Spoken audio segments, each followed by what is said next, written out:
Hi, everyone, and welcome to my 10-minute detox. My name is Denise Ouellette, and I'm a registered holistic nutritionist. And today I'm going to talk to you about why you could be craving sweets 24/7. We're going to talk about what's causing this and what you can do about it. So it all starts off with small intestinal bacteria overgrowth, which is also referred to as SIBO. This is defined as excessive bacteria in the small intestines, and it's a result of bacteria that has moved from the large intestines, which is your colon, back into the small intestines. So when this happens, you just can't put a Band-Aid on it. You need to take steps to get rid of this bacteria overgrowth.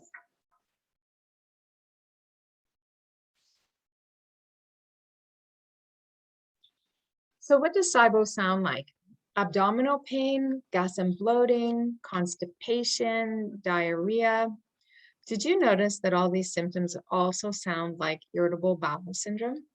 So just so you know, over 60% of irritable bowel syndrome is linked to SIBO. So it's important that we look at the root cause of these symptoms and not just put a label on it and say, oh, I just have irritable bowel syndrome. So what causes small intestinal bacteria overgrowth?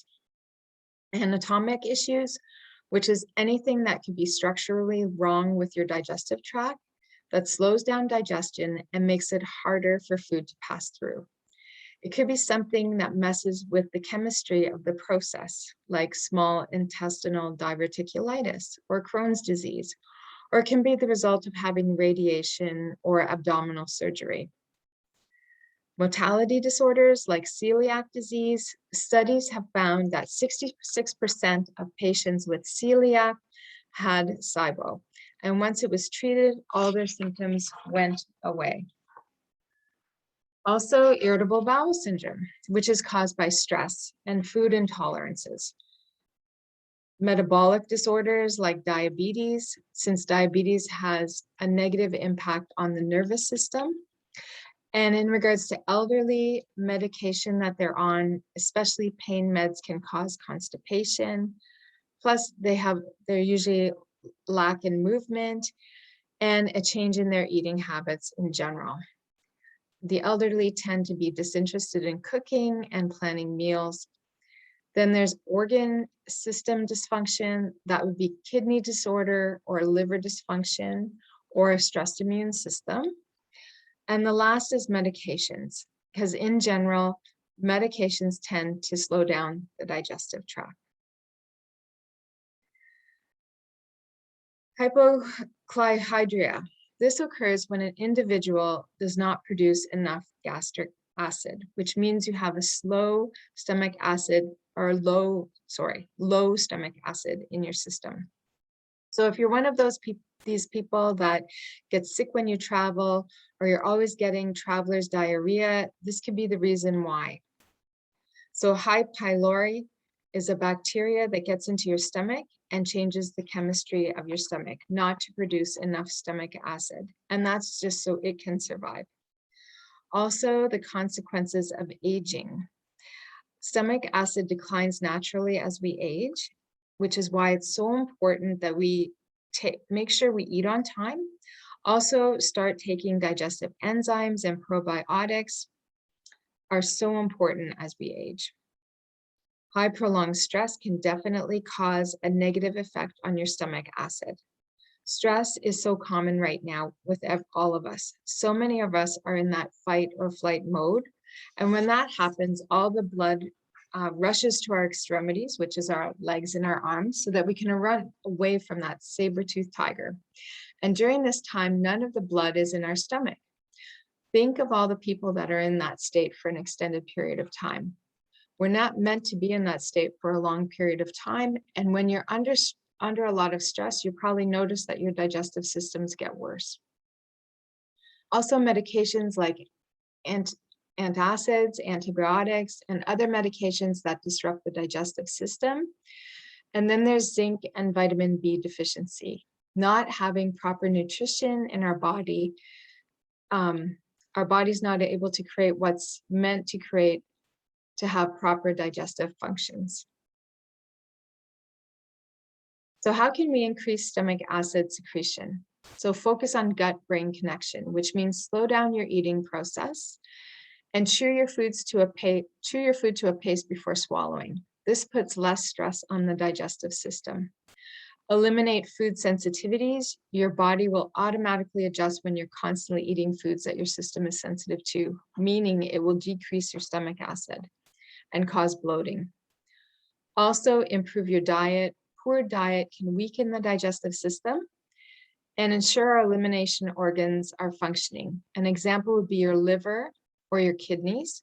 Drainage is so important to our system, and we need to make sure that these chemical processes are not being bogged down with toxins.